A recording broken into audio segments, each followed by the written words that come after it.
All right. Good morning. I'm going to try to record this intro for the third time.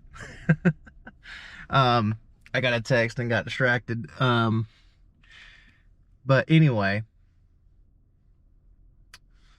good morning. It is October the 26th. It is a Sunday. Hopefully the last Sunday I have to work this year. Hopefully. Basically doing a cleanup on a business in town.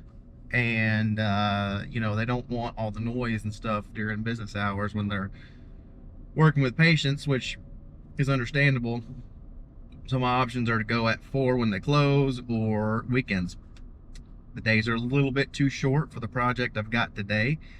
And I don't like working in the cold. I don't like working after sunset. So I would rather work a Sunday, get there at 12, leave at like 3 or something, and just go that route with it. But yeah, it won't take too long. It is a little bit I got to plant some hydrangeas, clean up the hedges, pull weeds, put out fresh pine straw. I'll probably give the lawn a once over. I've got the mower with me today. I've got a little bit of extra pine straw, I believe. Brought a little bit extra just in case. If I do have extra, I'll drop it off at a job that I will do either Monday or Tuesday. And then if I have time, I'm going to go trim some hedges at a property where, again, it's too difficult to do when the customers are at this particular business because there's no room, there's no space to make such a big mess. So we'll do it on the weekends or do it on after hours, which their hours are like 9 o'clock, which it's dark at 6:30 now or 7. So yeah, that's the plan for today. Cleanup on one, hedges on the other.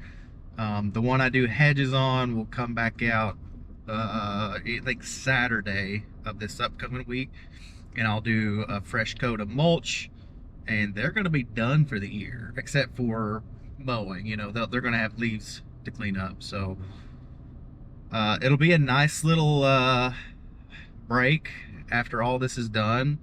I had a quote that I was working on for the last 3 days, and it's been such a pain. And I shouldn't have done it the way that I did, and I knew better. But like, man, there's so many things like I know better, but I fall into the whole like, oh, they're nice, they're not, and then it becomes a hassle, and then it becomes a difficult thing, right? Where, a lady wanted a privacy barrier planted, with some arborvitaes and then some beautiful plants on her side for color.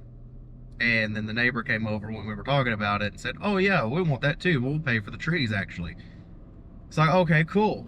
Great. I'm going to be able to, charge what I want because they're splitting the bill, and, I'm not going to have to, compromise on it, on any of the, like we can get a full, like proper landscape put in, right? Well, come to find out, they were wanting to get like, $20 arborvitaes, which if you know anything about arborvitaes, a tree's a tree, and the emerald green arborvitaes are pretty expensive if you get a really decent sized tree. So I'm sitting here thinking, okay, we're gonna get a nice, mostly grown arborvitae, and I'm thinking 120-ish dollars per tree for 6 trees, which isn't like unreasonable, right? So it's like 100 to 120 plus 40 or 50 depending on how big the root ball is, because believe it or not, on these trees, the root balls, depending on how they cut it, the root balls can be a different size, and that determines how difficult it is to plant and dig the hole. So I told them the price, or I was getting with the people on the trees, and they're like, yeah, Home Depot has these really nice $20 trees. And I was like, yeah, about that. We're planting a privacy screen, and the $20 Home Depot trees are going to be like really, really small, and it's going to take like 6, 7, 8 years for that to become a privacy screen. If I just explained, like, if I'm going to do this, like, can we, I mean, I was thinking of a bigger tree, you know, just something that would fulfill the purpose quicker, you know, so we're not waiting a decade for your desired result, you know. So like the $20 tree is just not going to fit that bill. And because they're like typically a foot tall. And I told him the price of the tree I was thinking of, the 6 trees I was thinking of, and I just never heard back. And I talked to the original lady. It's just such a back and forth, you know. And it's like, this is such a straightforward job. It's so simple. It's 24 plants, basically, minimum. We could extend it out to 6 trees and kind of add on if we needed to, but it's basically 24 plants as is now. And just all of a sudden silence, you know, and I can't get any response, and it's frustrating. Now, luckily, I think it's going to work out. I went and I found some arborvitaes that, you know, they're 24 bucks, 23 bucks, and they're actually pretty decent size. They're not what I wanted. They're not the the 4 to 6 foot tree I wanted to plant. I think it's like 2 feet, give or take, you know, so they're still pretty small. It's still going to take ages for it to get into size, but it's not going to be the little twig. Like the plants they were showing me are smaller than the rose bushes I got for the project. And if you know anything about rose bushes, they grow insanely fast, knockout roses. So if I planted those tiny little trees and then the roses that I had that were already bigger than those trees, by the time summer of next year comes around, those rose bushes are going to smother out and like probably choke out those little trees. It would just not even be viable. I don't know. It's just kind of, it's a little bit of frustration, a little bit of a hassle, but I mean, that's part of it. And again, I should have just stuck with my rule and like made them, you know, here, but I should have treated it like I do every other like city project, right? You two come up with an agreement, give me one person to communicate with, because that's my typical rule. I don't like communicating with multiple people. I want you two to go figure it out and then come to me. I want one person that I answer to. You know, I hate having multiple, you know, inputs, you know, because people have different preferences and different perspectives, you know. And I need you guys to agree, and then whatever you want, I'll execute on it, period. You know, and I'll make it look good, it'll look great, everything's gonna live. But I just kind of fell into that, everybody's nice, so it's gonna work out, right? You know. And I think it is. I think it's gonna work out, but I had to, like I say, I mean, we're going on 3 or 4 days of back and forth just to determine, hey, are you actually going to pay for the trees that you're going to pay for? I still haven't heard back, but the original lady came back to me and said, okay, it's fine, let's just do the smaller trees. And it's like, I hate that she's not going to get the desired result because someone offered to do something and then ghosted, which, again, like, I don't, maybe it's just because it's the weekend, okay, or something, I don't know, but it's just one of those things, man. It is frustrating, but I think it'll work out. I think these trees are okay, you know, like I'm not as disappointed in what I've got compared to what they were wanting me to plant. So, you know, this is my job, right? I'm gonna make it work. It's gonna be fine, and we'll just see what it looks like in 10 years, I guess. All right, here we go. So you're gonna see me do something I've never done. Okay, so these are azaleas. They don't like them. Well, the 3 in the back. Okay, so we're going to replace it with hydrangeas. And here's the deal. I've got a gas line, and I've called 811, and they haven't marked it. Okay, so I don't know exactly where it's at, but I'm hoping that it goes from here straight over to here. All right. And so what I'm going to do is I'm going to remove the 3 in the corner. Okay. And I'm just going to leave these 2. Now when I remove these, I'm just going to cut them. And then I'm going to take some dirt, backfilling, and I'm just going to build it up, and I'm just going to kind of plant in the pile of dirt. You'll see when I do it here in a minute, but I don't want to dig, you know, because if any little thing goes wrong with that gas line and it's not marked, you know, I'm screwed. Now, here's the thing about this. I called 811 2 weeks ago. They told me it was going to be marked. It wasn't. It isn't. I called them back again. They said, oh, okay, we'll get them out there. They told me it was marked, and it isn't. I called the gas company and I said, hey, we've put in 2 811 requests over at so and so address. You know, can we, you know, get that marked? Oh yeah, we'll have someone out. When's your project? And I said, well, here's my tracking number. Here's all this. Oh yeah, we've already done that. So I'm guessing it's just not in their easement or whatever. But there's no markings anywhere around here. I've done everything I can.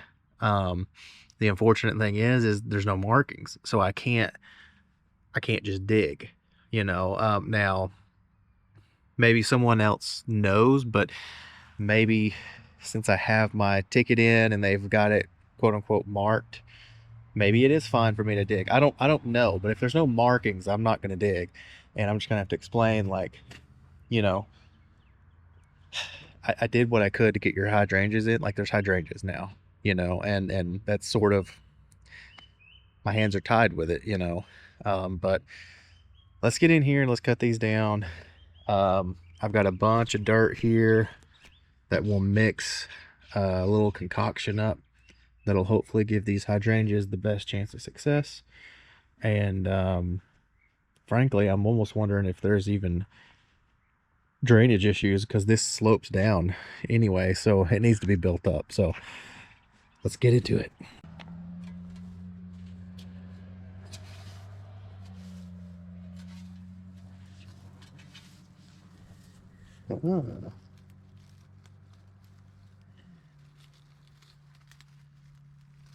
Ah, look at that.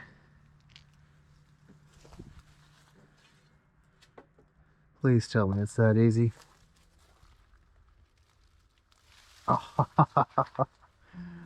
oh, look at that.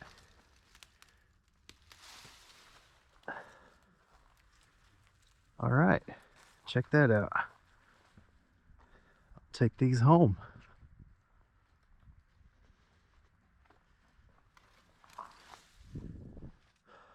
Well, that's a relief.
Alright, well, I got a faulty battery, so it died while I was planting.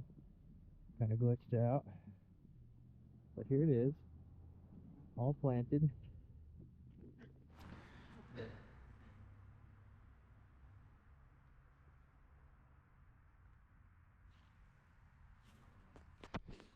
Now we'll cover it in pine straw, and that's it. I'm so happy that those were barely in the ground. But let's check this out. So these, in particular, we're always having issues. They're very pretty azaleas when they bloom, but they were never blooming.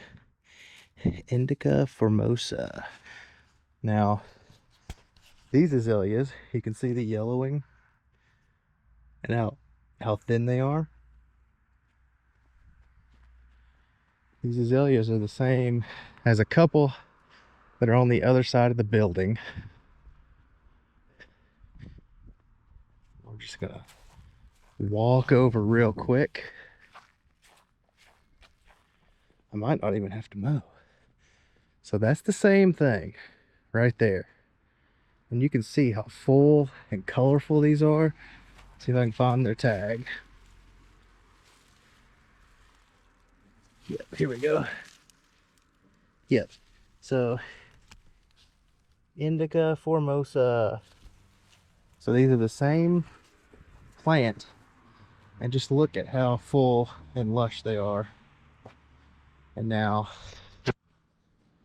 that could be an issue of the soil, the sunlight, maybe there's something in the dirt over here, but that's why we put all this extra stuff in, because whatever's going on here was preventing those from looking as good as they could.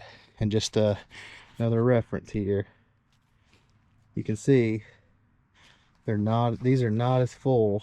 You know, these looked okay, but these for sure, you know, I don't even think these ever really bloomed like they were supposed to. So I don't know what I'll do with these. I might even plant them at home. I don't know.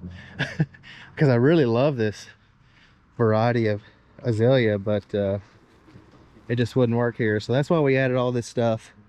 And hopefully these hydrangeas do well. If these hydrangeas do not do well, it's purely going to be a sunlight issue, because the sun comes up over there and it goes behind this tree. So if the hydrangeas don't do good, it's purely a sunlight issue, because this soil amendment combo should fix any soil issues. I've never had issues with this kind of mixture. You know, rarely do I lose a plant. I've probably replaced 2 or 3 plants in the last 6 years using this exact combo. So yeah, if you're ever having soil issues, just do what I did there. Check. All right. So we're back at it again. Finally back with the voiceover for this one. 20 minutes in. I think this is the longest I've gone without starting the voiceover. And man, there's a lot going on here in this video, but also just in real time, because as I record this, we're getting close to Christmas, and this video that you're watching was on October 26th. So I'm 2 months, almost 2 months out. And I actually forgot to do voiceover for this one, and I have completed like 3 or 4 videos after this and uploaded them scheduled on YouTube. And then I realized, wait a minute, where's that one that I was really excited about getting done? I just totally didn't do it and forgot about it. So now I'm doing it, and I'm gonna have to go back and re-change the thumbnails and the titles and everything for the 4 ahead of this one that I already uploaded. And then I had actually, because I forgot, I thought I was done with it, so I deleted the files, and it took me like an hour to get this stuff back. and I get all of it back. I get all my files in line. I get all of it ready, and then my mic doesn't work. So like, dude, listen, this is the kind of stuff that always makes me quit doing this. There's always some kind of tech issue or me forgetting stuff and deleting files or whatever, right? But there's like so many. I've got 2 or 3 weeks worth of stuff to edit still and voiceover. It's there's so much, so it's easy to lose track of. So listen, please subscribe. I feel like Jeb Bush. Please clap. All right. Listen, got some pansies going in, and if you need some winter color and your winters don't get too cold, go ahead and throw some pansies in there. They're not gonna thrive. They're not gonna be amazing because I mean they're flowers, and we do get cold, but our cold is like 50s to 60s. So these, when you do get those weeks worth of 60-degree weather, these pansies will kind of bloom out and get a little bit of color to them, and they look nice, you know. In particular, for us, around February, we do get a little bit warmer, so these will perk up a little bit, and come March, they'll really start to grow, and by mid-April, they're like leggy and ugly, and it's time to put in some begonias or zinnia or something that is it's going to look better in the spring. So, winter color for you, pansies.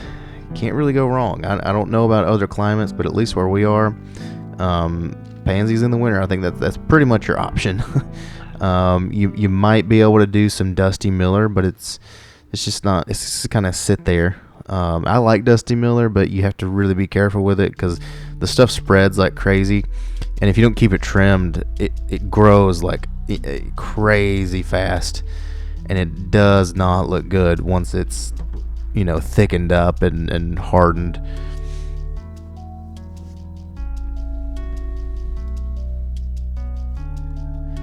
Yeah, and so here you can see my camera glitched out and broke, and I had like 15 minutes of this frozen frame. So the day of recording this was full of issues with the cameras. I'm full of issues now, 2 months in the future, not even realizing it. It's the funniest thing, just the weird little mess ups. But look, I'm dedicated. I'm sticking to it. You can see me here on screen watering the plants. I always, whenever I put new stuff in, at least want to water it the day I put it in, and then 3 or 4 days later I'll come back through and I'll water it again. The main reason being, like, realistically you want to water it for like 2 or 3 weeks after, but I just can't do that. Oh, and then I saw this frog in here in my watering can. I need to jump back on it.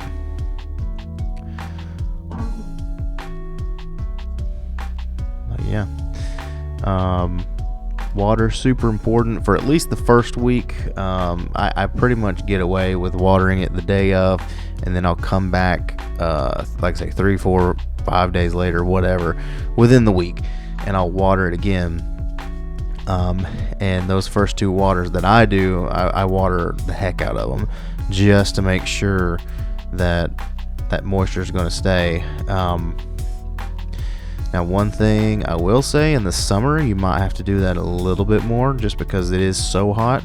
If you're lucky and your planters are in the shade, you can kind of still get away with the same thing, because that moisture down deep it'll still be there because of the shade. But if it's out in like full open sun, you really got to stay on that water because it will not live. Oh, more camera issues. Yep, it froze. This was a disaster. It's so fun. But right here, I'm clipping this azalea, and really the goal is just to get it off of these flowers. Give the flowers their own space to grow, because they still, after this point, have a little bit of room. But the bright yellow and red here, you see, I can never pronounce the name. You'll see that in a future video, but I can never pronounce the name. But within a week or two of this, all that color, all of that, it loses its leaves because of the season change. Because remember, this video was taken in October the 26th. So all this vibrant color that you're seeing from the fall flowers and stuff, all of that within the next 2 weeks of this video being shot is pretty much spent. I think the mums still had color 2 weeks later, but you'll see it in a video that comes out after this one.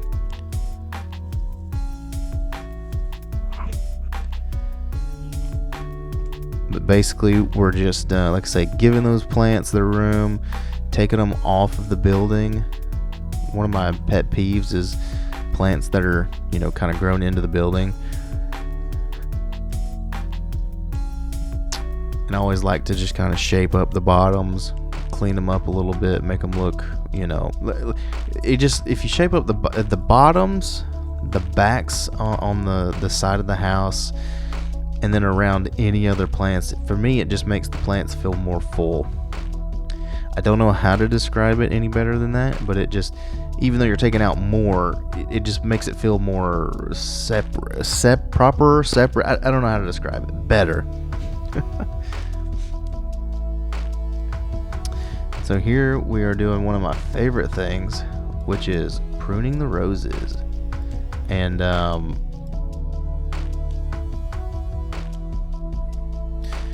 alright, so doing these rose bushes in particular, anything that sticks out from the sides, I'm basically cutting that. So anything that protrudes too much, like this little stem here, I'm kind of making like reverse triangles out of each shrub. And then after that, what I look for is dead branches. And then after that, we're looking for anything that crosses, and then we'll thin out the bottoms. And you'll see that here in a minute. And basically we're doing that here because these rose bushes were planted this season. They were just tiny little 12 gallon, 1 gallon, like little tiny pots, $12. And they've pretty much tripled in size this year. And the goal with these is to kind of let them get as big as they can possibly get. So I'm leaving them intact this year, and then next year we'll probably do a hard cutback. But we want to get these things huge so that they can really fill out the space. And I could have put in a fourth one, but it just didn't seem necessary. If you know anything about knockout roses, they'll really get huge over time, and you don't need so many. And you can see how much we've thinned them out here if you look in the centers of them. And if you see the video 2 weeks or so, a week or so after this one, I can't remember exactly which one, but you're going to see that those roses bloom, quite a bit more. And that would have been like November 1st or 2nd ish at that point. So we're real fortunate that we can have color pretty much year round, but it is weird because it's not even.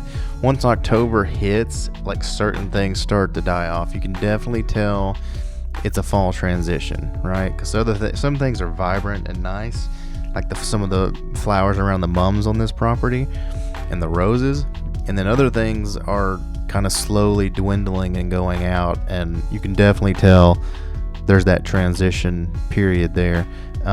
So yeah, weird time of year, and here we are on screen, trimming these hollies in the back, shaping them up. And it is raining. I think just about everything that could go wrong with this video was going wrong. I was really excited for this one, and then it was raining and windy and just not great conditions this particular day. And then all of the issues with editing, like I mentioned all the stuff with the files getting deleted because I thought I was done with it and I wasn't, and then the mic issues, and now the mic is just not recording certain sections of voiceover, so I'm having to do this like 3 times over and over.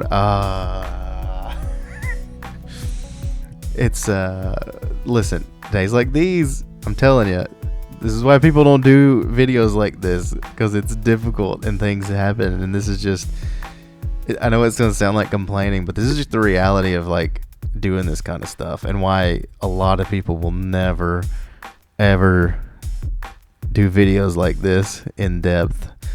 You know, this is why your truck videos are so popular, because who has time to do all this work and do troubleshooting for these issues?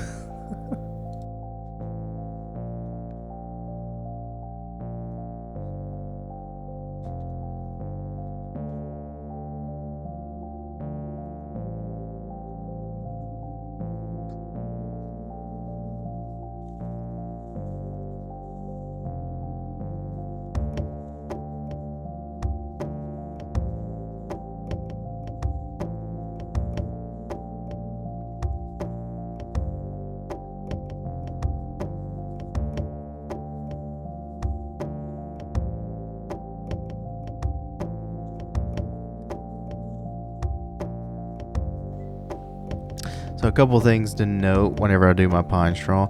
You'll notice I do it in like sections, like square sections.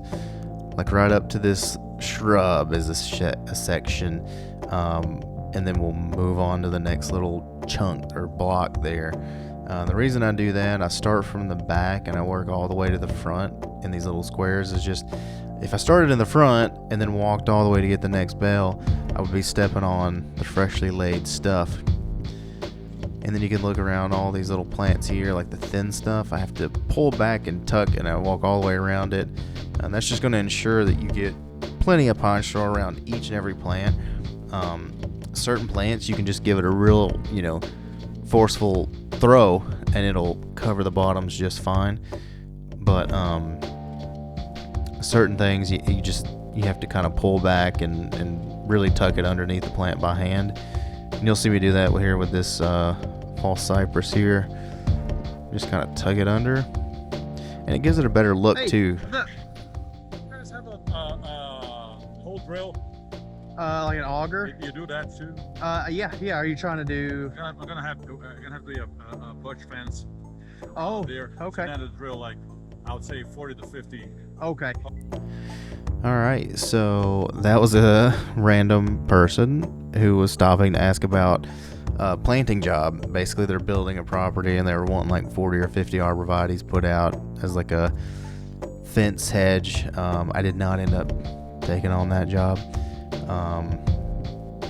Around the time of filming this, I was feeling very pressured, okay? I was looking forward to kind of having this day be one of my last like 2 or 3 days, and the way the weather hit and the rain and the cold, it just, things didn't work out, and I was really behind. I think so. This footage you're watching was recorded on October the 22nd, and that was like by the 31st, I was expecting to be all my landscapes done, all of my final cuts done, everything done, so that when the second week of November hit, I could go straight into leaf cleanup smooth with no other, work to be thinking about. Well, I pretty much, because of the weather and just things popping up in life, I was pretty much doing all of my landscapes, finishing things and final cuts right up until the second week of November, and I just basically didn't get a break. And the honest fact is, I kept getting calls, like, and it's not a bad thing, but it's just crazy how once you get to a certain point doing this business, it feels like the work is constant, you know. And it is the 24th. I'm doing this in the morning just before everyone's, you know, ready for Christmas stuff. And like, I was working yesterday, the 23rd, from, I think I left here at 8:30 and I got back at 4:30, right before sunset. Yeah, man, the work just keeps coming. Calls, phone keep ringing, and like, I'm not complaining about that. But again, a break is very nice, and I'm not working like every single day like that right now, obviously in the winter. But look, it's possible. Everyone has winter fear. Don't. Just realize that there are things that need to be done, and you have to look around and you have to focus, and you got to realize that even if a lawn is brown, you're not just, stop thinking you're just a lawn guy. There's so many other things to do on a property, and the winter is an amazing time to do some of those bigger projects, you know. If you need stuff removed, dead trees, small trees, there's wood lines, there's all sorts of things to do in the winter months if you absolutely must find a way to get some income going.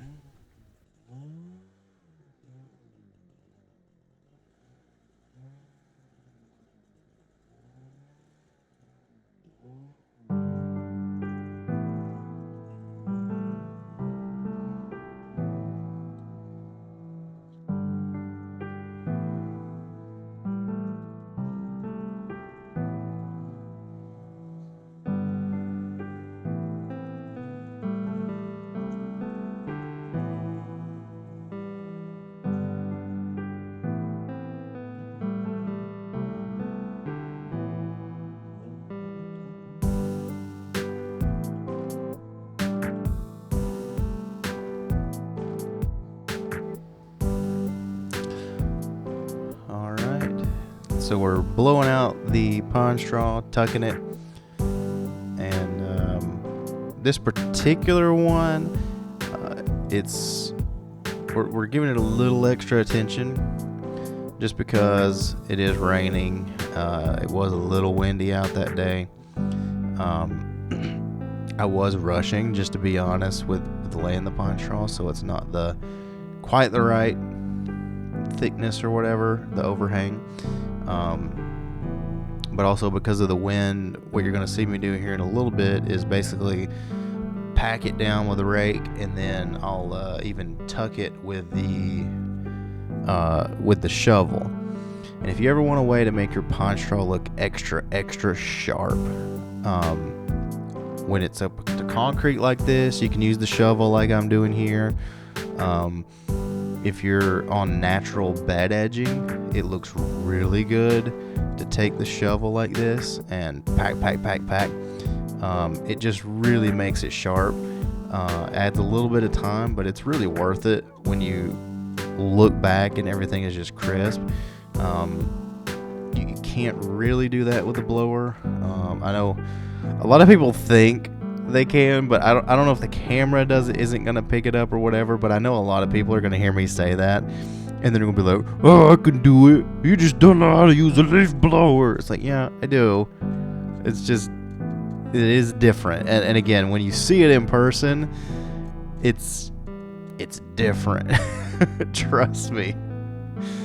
But you can see over here at the entrances where I did pack versus where I didn't pack. Looks way sharper than that part that's on the asphalt concrete. But here we go. I'm going to let this run, and I think the rest of the video is a whole vlog Aaron chatting it up in the truck. And I appreciate you watching. What you're going to see here too is another customer stops me, someone who actually is a customer, and give me some money. You see him pulling in there. All right, I'm out. Enjoy. Thank you for watching. Thank you for putting up with my complaining over the editing issues. I really appreciate you. Subscribe.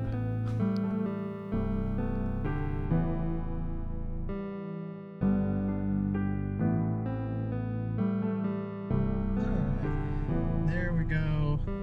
That is that. All done. Honey bun. Got pond straw gunk in my charger. That's great. Alright. Got my phone maybe charging. Got a phone call from a customer who's out of town. When they go out of town, I forgot to get pictures of the back. Oh, okay, that's fine. Listen, filming this stuff takes forever. Okay, it really does. Like, it takes a long time to do a video like this. Basically, a 2-hour job turns into like a 4-hour job, and then it starts raining on you. So hey, listen, just please like the video and subscribe. You know what, it would be such a big help. You hear my brakes? Can you believe they told me there's nothing wrong with my brakes? I'm gonna say there's probably something wrong with my brakes when they sound like that. But anyway, got that job done. That is it for the year. Final little cleanup, tidy up going into the fall. That's gonna look good for pretty much all winter long. We'll keep their lawn cut every 2 weeks. We'll keep the leaves blown up. Keep them tidy. That's what we do with our commercial properties. But that's it for them. All this week I'll be tidying up the rest of my city properties. A lot of hedges to cut. Hoping that I can get these videos edited down and get the space on my laptop clear. But that way I can record it all and put it up here. Just because, like I say, I really want to show more of the actual work being done. Because I feel like no one else does it. And that's kind of like, I don't know, that's my jam. I like that kind of stuff, man. Seeing people doing what they do and doing it well. I love it. I love it. So if you see me around in YouTube comments, I'm probably on a video of someone actually working, not just talking about rehashed, business nonsense, route density and dealers. Listen, I'm a hater, okay? I really am, and I'm not even gonna hold it. Like, you can feel that way all you want, but the reality is, some of this stuff is just it's wore out, and people wonder why they don't get views. It's like, yeah, it's because there's 17,000 people doing this, and they're all saying the same rehashed stuff. So, like I say, yep, I'm a certified hater. Sorry about it, but not really, I got a call from a customer about a pond. They're out of town, and I manage their little koi pond, like doing the filter, and there's some chemicals to add. The lady who feeds the fish every day said that the pond was overflowing or like way high, and like I was just out there like a day ago, and we've been dry until right this moment as I'm driving. It's been so dry that there's not been any additional water input. So the question is, why is it overflowing? How is that possible? So I'm gonna ride over there. It's like a 20-25 minute drive, take a look at it, and it is not very high at all. That line is about where it usually goes, and before, when I came out here, it was very low, which was an issue because this filter here had clogged and it was pouring out. And I know he said that she had cleared the filter or something, so maybe there was an issue and it's fine now. All right, the filter has been cycled and bottoms up on the chemical. All right. And that is it for us. See what it is when we get there. I don't know if I'll record it or not, but if I don't, then here's the deal. We're at the end of the video. Like I said before, recording this stuff takes forever. It takes a lot longer. My other GoPro, I have a Hero 5 and a Hero 8 GoPro, really old GoPros, right? The Hero 8 died. It just, no matter what I do to it, glitching out and freezing the footage. Like, it'll record for like 3 minutes and then it glitches out. So that was like a 20-minute, like, what's going on. You know, swapping between mounts, like the head mount or just the stand mount or the clip-in mount. You know, that's a 2 or 3 minute thing every single time, and you know, there's a bunch of different angles, right? And I could sit it up and make it like a static shot or whatever, and you know, I think that would be passable. But again, I want to do something that has a little bit of effort to it. I don't want it to just be sitting in a truck, you know. But all that to say, these take a long time. Just, it makes the jobs themselves longer. But then I got to get home, and I've got to stay up and edit 2-3 hours worth of footage, parsing through what's usable and what, you know, what files got damaged or what files got corrupted from the old battery, you know, doing all that kind of stuff. You know, that alone takes 2 or 3 hours at least, you know. And sometimes it takes longer, because if I can only edit for like an hour and a half, you know, like, I can't get the whole thing done, and so I got to come back later and finish it. I do have a few videos sort of preloaded from, because right now I'm working on videos from earlier in the year that I just kind of took on my phone when I didn't have time to set up the GoPro, and I've got like 2 or 3 from October where I started using the GoPros again.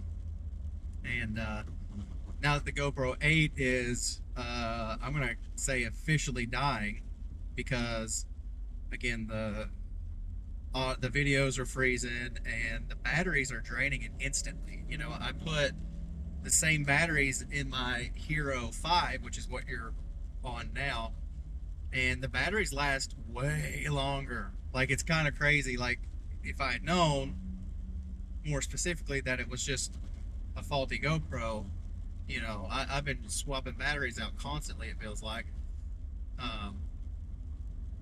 Anyway, it takes forever, okay? I'm going to say that over and over, and I'll probably say it in future videos, because it does. And that's why I don't do this all the time, because it does take a long time. I'm hoping that I can get in the groove of things, and it'll be like a smoother process, or maybe I get a new GoPro and it just works better and easier.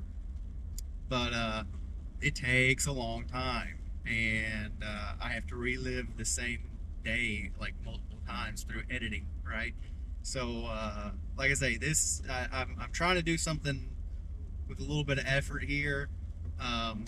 It's not going to be like, you know, 2010s where we're doing like cool slow-mo shots and stuff, but you know, I'm trying to show actual work, actual jobs. You know, I mean, this video might have a couple of customer interactions, because I had multiple people pull up and talk to me while I was out there working. You know, one guy's wanting 40 arborvitaes planted. Probably won't do that. But listen, please like, comment, subscribe, all the good stuff that you could do to help me out.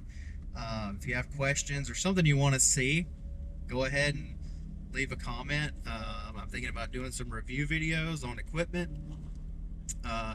Basically all winter long, I'm thinking about, I want to talk about the equipment specifically, right? Because I've got a lot of stuff and I can review it, and you know, a lot of the equipment that I have, like, I've needed to find a solution or an answer, and there's not a video to my questions, right? So maybe I could make that video so that it's there for whoever else needs it. But anyway,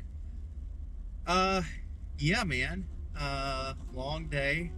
Now getting rained on, so I didn't get to do the other job I wanted to do. Now I gotta do this pond, so like I say, a lot going on, takes forever.